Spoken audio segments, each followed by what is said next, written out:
Well, no, what no. are your genetics say? So I'd stay away from the genetics and back to the brain scans. You cut that out now, or you'll go home in an ambulance. Yeah, that seems mildly inappropriate for a political discussion.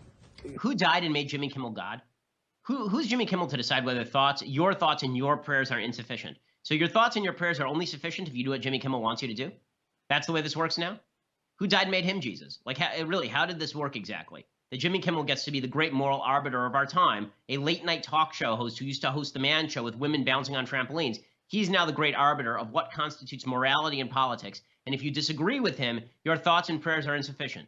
Absolute nonsense, Peter. You didn't write that my column position in on Israel was made clear in the 2013 column, and to call me equivalent with people who are murdering Jews is insanity. It's beyond insulting. And if there's anybody who's emboldening Hamas to kill more children, it is you, because it is your policies which have emboldened Hamas. They know that people like you are going to get on American television and talk about how the Palestinians are meek victims, and whenever they fire rockets, it can be justified by Israeli policy. Hamas celebrates every moment you're on television. We're just following protocol, sir. Well, why is your protocol to keep me specifically out? What country protocol? Soviet Union or United States? You want to step over here to decide? Well, I'm happy to do it right here if you'd like. I mean, I don't think this needs to be private. The bottom line is it's private property, okay? It wasn't proper procedures weren't followed, and you're not going to be allowed to. So am I to understand that if I take 3 steps forward, you will attempt to have me arrested? If you create a problem and you will not, leave the campus, yes. Okay, so just to be clear, if I attempt to enter that hall right there and sit down just to listen to somebody speak, or if I attempt to ask a question or to engage in free speech, you will have me arrested. At this point, yes, sir. Okay. I'm glad that we've clarified that situation. I'm also glad that in a city, I mean, clearly you have great security. I'm glad in a city that has some 4,000 shootings to this date, you have 30 members of security just for a 5'9", 165 Jewish guy.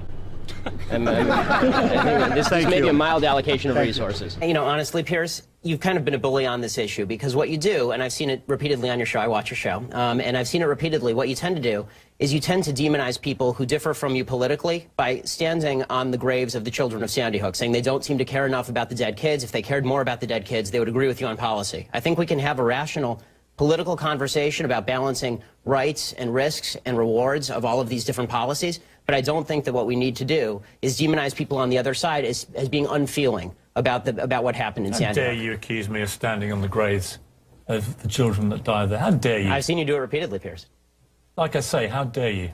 Well, I mean, you can keep saying that, but you've done it repeatedly. What you do, and I've seen you do it on the program, is you keep saying to folks that if they disagree with you politically, then somehow this is a violation of what happened in Sandy Hook. And you have yet, I'd really like to hear your policy prescriptions for what we should do about guns. Because you say that you respect the Second Amendment, and, I brought this here for you so that you can read it. It's the Constitution.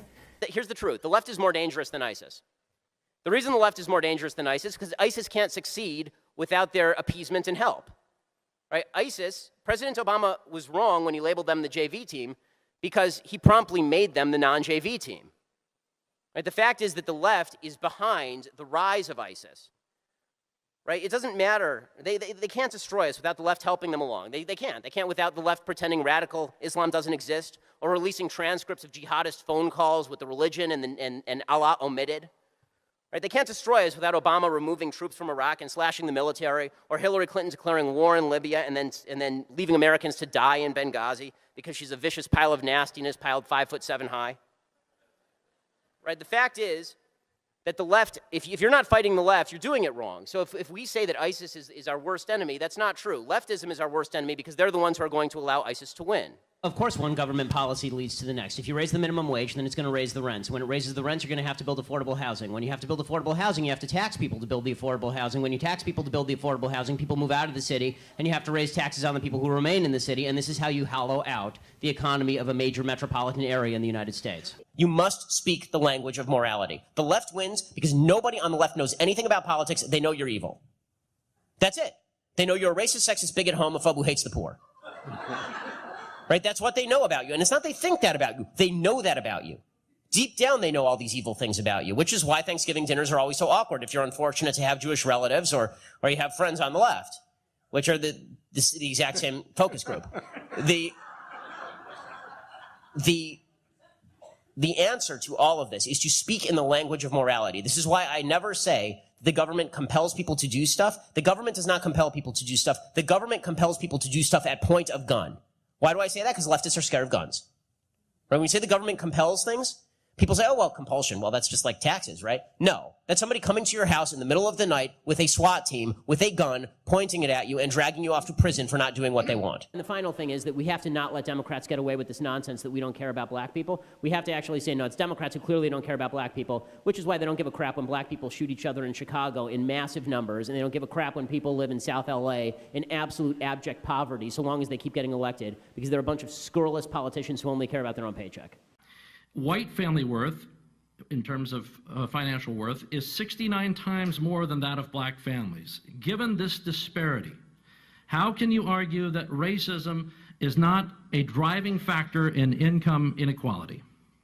Because it has nothing to do with race and everything to do with culture. And when you have a culture that doesn't, you know what? Explain to me. You explain to me why black kids aren't graduating high school. Explain that one to me. Explain to me why black kids are shooting each other in rates significantly higher than whites are shooting each other. Explain to me why 13% of the population is responsible for 50% of the murder. Explain to me why the number of black kids in prison, not for innocent reasons, not for walking down the street and getting pulled into a prison, is so high. Explain, if it has nothing to do with culture, explain to me why the single motherhood rate in the black community jumped from 20% to 70% in the same course of time that the civil rights movement has made such tremendous strides. Is America more racist now than it was in 1960? And if it is, please explain to me how that happened. And I think the reason that it's about left and right here is because fundamentally the right believes that the basis for the Second Amendment, and they believe in the Second Amendment, the basis for the Second Amendment is not really about self-defense and it's not about hunting. It is about resistance to government tyranny. That's what the founders said, and that's what the right believes in this country. Which tyranny are you fearing yourself? I fear the possibility of a tyranny rising in this country in the next 50 to 100 years. Let me tell you something, Piers. The fact that my grandparents and great-grandparents in Europe didn't fear that is why they are now ashes in Europe. So this kind of leftist revisionist history, where there's never any fear of democracy going usurpacious or tyrannical, is just that. It's fictitious. I was on CNN, this would have been about 6 months ago, and I was on CNN to discuss Caitlyn Jenner being given the Heroism Award by ESPN, because our definition of heroism has shifted a little bit since Normandy. White privilege, which has become this buzzword that you hear all the time now. White privilege is responsible for everything up to and including the Kardashians. It's responsible for everything, white privilege. White privilege is a way to silence anybody who is not of color. That's what white privilege is. It is just a leftist bullshit term that means shut up because you are not a member of a minority group, a privileged minority group in the leftist space. It's reverse racism of the highest order. You're basically saying to white people who aren't racist, and you can't find any proof of their racism, that they must be racist because they're white. That is called racism. If you are accusing somebody of something simply because of the color of their skin without any evidence, that's called racism, gang. Your job, obviously, here at the legislature is to ensure that our freedom of expression is maintained, that our First Amendment rights are maintained. And what that means, first and foremost, in my experiences on college campuses, is that the heckler's veto must be stopped. So I was at Cal State Los Angeles in February 2016, and there was almost a riot there, and the police were not allowed to do their jobs, and students were physically assaulted in the crowd. It is the job of this legislature to ensure that police can do their jobs. And when they do their jobs, when they're allowed to do that at places like UC Berkeley, everything goes fine. And I'd like to make a point here about UC Berkeley. The reason it cost $600,000 to bring me to UC Berkeley was not because of me.